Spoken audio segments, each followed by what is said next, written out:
आज हम बात करेंगे सीईटी ग्रेजुएशन जो कि 27 सितंबर को एग्जाम है, उसमें आने वाले महत्वपूर्ण एमसीक्यू के बारे में, जो इस एग्जाम के लिए नहीं बल्कि आने वाले सारे एग्जाम पटवार, एलडीसी, जो 12th पास का एग्जाम है 23 अक्टूबर को, उसके लिए भी ये सारे प्रश्न, इस प्रश्नोत्तरी बहुत ही महत्वपूर्ण होने वाली है। और मैं आपको विश्वास दिलाता हूँ, ये मेरी गारंटी है कि इस प्रश्नोत्तरी से, इस टेस्ट सीरीज से आपके रिवीजन को और मजबूती प्रदान मिलेगी। और साथ ही एसके स्टडी एकेडमी एक एप्लीकेशन लेके आई है। जी हाँ दोस्तों, एसके स्टडी आपकी एकेडमी, आपका परिवार, आपका यूट्यूब का परिवार एक एप्लीकेशन लॉन्च की है जिसमें हमने 10 मॉडल पेपर मात्र 10 रुपये में रखे हैं, यानी एक मॉडल पेपर मात्र 1 रुपये में। तो आज ही इस एप्लीकेशन को, इस वीडियो के नीचे डिस्क्रिप्शन में आपको लिंक दे दूंगा, वहाँ से प्ले स्टोर पर जाइएगा और SK study academy app type करके डाउनलोड कीजिएगा इस वीडियो को देखने के बाद। तो आइए बिना किसी समय को बर्बाद किए हुए शुरू करते हैं आज की इस प्रश्नोत्तरी को।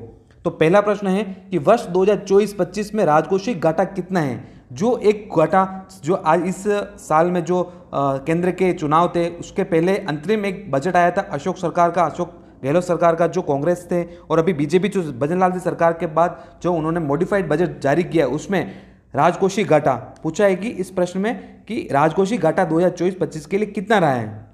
तो पहला है जीएसडीपी का, यानी ग्रोथ स्टेट डोमेस्टिक प्रोडक्ट का 1.45%, ग्रोथ स्टेट डोमेस्टिक प्रोडक्ट का 3.83%, सकल राज्य डोमेस्टिक प्रोडक्ट का 3.9%, सकल राज्य घरेलू उत्पाद का 3.5%। तो इसका सही उत्तर है ऑप्शन सी कि जो राजकोषीय घाटा रखा है वो जीएसडीपी का 3.93 रखा गया है। चलिए आप उत्तर की तरफ देखते हैं।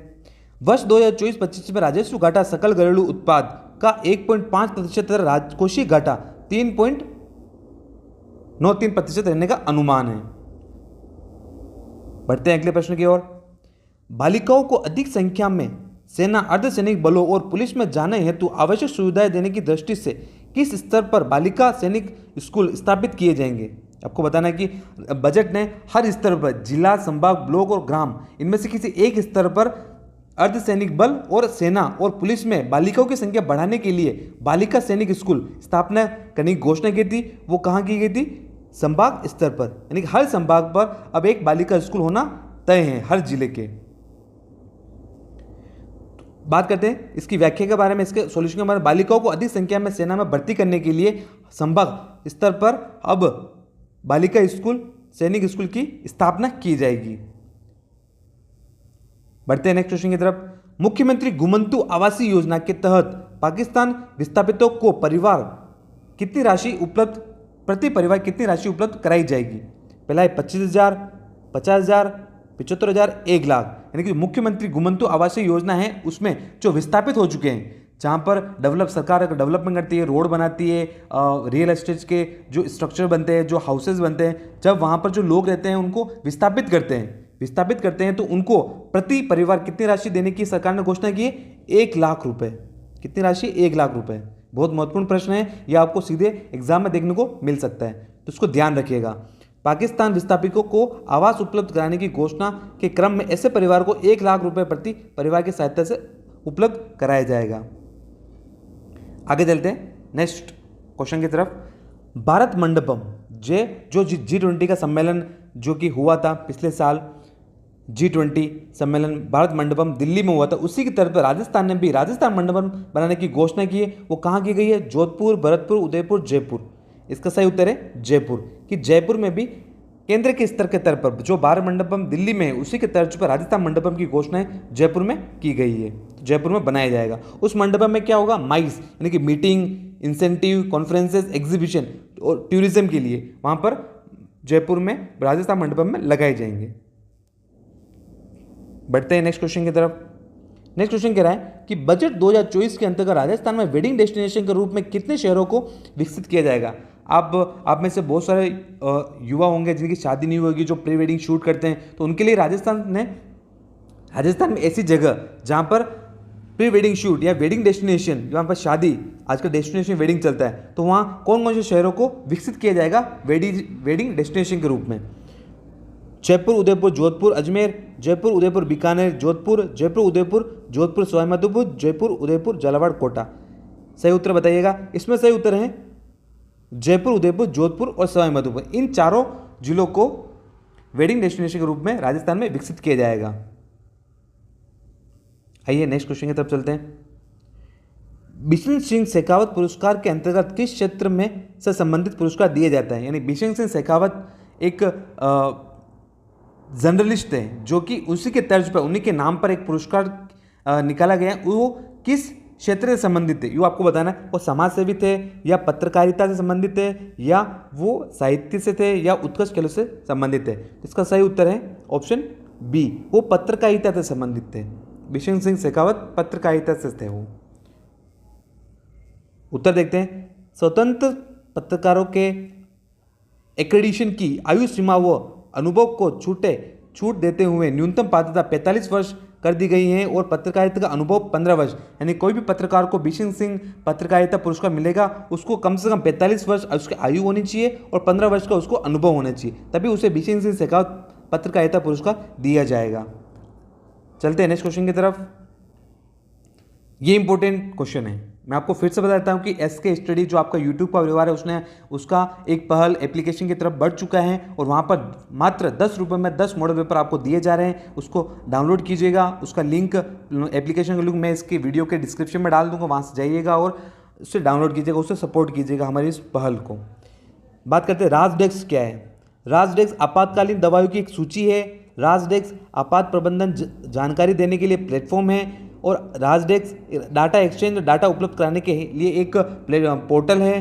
किसानों की समस्या समाधान करने का एक प्लेटफॉर्म है।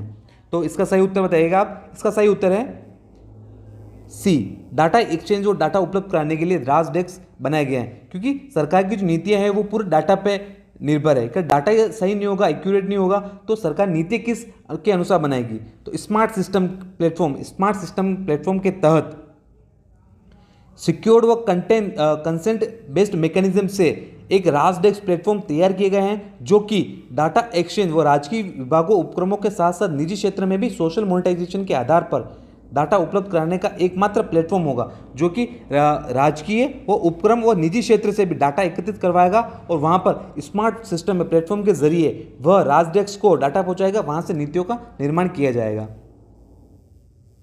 आगे चलते हैं नेक्स्ट क्वेश्चन की तरफ। मुख्यमंत्री स्वनिधि योजना का प्रमुख उद्देश्य क्या है? बेरोजगार को भत्ता देने हेतु, दूसरा महिलाओं को आर्थिक संबल प्रदान करने हेतु, तीसरा स्ट्रीट वेंडर को आर्थिक संबल देने हेतु, चौथा उपयुक्त में से कोई नहीं। इसका सही उत्तर बताना है दोस्तों आपको। इसका सही उत्तर है ऑप्शन सी, स्ट्रीट वेंडर को आर्थिक संबल देने हेतु इस मुख्यमंत्री स्वनिधि योजना की शुरुआत की। जैसे केंद्र ने, मोदी सरकार ने इस स्वनिधि योजना को लॉन्च किया था स्ट्रीट वेंडर के लिए, सारे राज्यों के स्ट्रीट वेंडर के लिए, वैसे ही राजस्थान सरकार ने भी स्ट्रीट वेंडर के लिए ये जो योजना, स्वनिधि योजना, राजस्थान मुख्यमंत्री स्वनिधि योजना लॉन्च की थी। किसके लिए? स्ट्रीट वेंडर के लिए। आगे चलते हैं नेक्स्ट क्वेश्चन की तरफ। उत्कृष्ट खिलाड़ियों को अंतर्राष्ट्रीय स्तर पर ट्रेनिंग और प्रैक्टिस सुविधाएं उपलब्ध करवाने हेतु state of art ultra fitness centre कहाँ स्थापित किए जाएंगे? अलवर में, भरतपुर में, जयपुर में, बीकानेर में। आपको बताना है कि state of art ultra fitness centre किस डिस्ट्रिक्ट में, किस शहर में स्थापित किए जाएंगे? इसका सही उत्तर है, इसका सही उत्तर देखते हैं कि जो आर्ट अल्ट्रा फिटनेस सेंटर है वो जयपुर में स्थापित किया जाएगा, जहां पर उत्कृष्ट खिलाड़ियों को, जो एक्सीलेंट खिलाड़ी है उनको रिहेब किया जाएगा, फिजिकल रिहेब किया जाएगा। 15 करोड़ रुपए की लागत से इस सेंटर की स्थापना की जा रही है। वहाँ पर खिलाड़ियों को रखा जाएगा, रिहेब किया जाएगा, उनको ट्रेनिंग दी जाएगी और उनको प्रैक्टिस कराई जाएगी और आने वाले अंतर्राष्ट्रीय व राष्ट्रीय खेलों में उनको हिस्सा लेने के लिए प्रोत्साहित किया जाएगा। चलते हैं नेक्स्ट क्वेश्चन की तरफ। नेक्स्ट क्वेश्चन है, अटल एंटरप्रेन्योरशिप प्रोग्राम में आई स्टार्टअप फंड के तहत 10 करोड़ रुपए तक की फंडिंग दी जाएगी। दूसरा, स्टार्टअप इक्विटी फंडिंग द्वारा फाइनेंशियल सपोर्ट दिए जाने हेतु 100 करोड़ रुपए से फंड बनाए जाएंगे। इसमें बताना है कि आपको अटल एंटरप्रेन्योरशिप प्रोग्राम है, इसमें दोनों कथन में से कौन सा सही है कि एक तो आई स्टार्टअप फंड 10 करोड़ रुपए लगाकर फंड तैयार किया जाएगा और दूसरा जो स्टार्टअप अर्निंग फंडिंग जो स्टार्टअप करते हैं उनको सपोर्ट देने के लिए 100 करोड़ रुपए तक का फंड ऑफ फंड बनाया जाएगा। क्या बनाया जाएगा? Fund of fund. तो इसका सही उत्तर है ऑप्शन सी, इसमें दोनों ही सत्य है कि आई स्टार्टअप फंड भी 10 करोड़ रुपए तक का बनाया जाएगा और एक फंड ऑफ फंड बनाया जाएगा जो कि जो नए नए स्टार्टअप होंगे उनको 100 करोड़ रुपए तक का फाइनेंशियल सपोर्ट दिया जाएगा। इसका उत्तर की बात करें, अटल एंटरप्रेन्योरशिप प्रोग्राम चलाए जाने की घोषणा, इसके अंतर्गत युवाओं को देश विदेश के उत्कृष्ट सीईओ को मेंटोरशिप उपलब्ध कराने के साथ आउटरीच एक्सपोजर के अवसर भी कराए जाएंगे और साथ ही स्टार्टअप अटल एंटरप्रेन्योरशिप प्रोग्राम के तहत आई स्टार्टअप फंड बनाया जाएगा जो कि 10 करोड़ रुपए तक का होगा। साथ ही इक्विटी फंडिंग के लिए फाइनेंशियल सपोर्ट देने के लिए 100 करोड़ रुपए तक का फंड ऑफ फंड भी बनाया जाएगा। तो ये थे आज के हमारे महत्वपूर्ण क्वेश्चन। तो इस आपको वापस याद दिला देता हूँ कि एक हमारे SK स्टडी एकेडमी एप्लीकेशन लेके आए हैं, उसका लिंक आपको वीडियो के डिस्क्रिप्शन मिल जाएगा, वहाँ से जाइएगा, उस एप्लीकेशन को डाउनलोड कीजिएगा। तब तक के लिए अपने ख्याल रखिएगा और मिलते हैं इस टेस्ट सीरीज़ के नेक्स्ट पार्ट में। Thank you.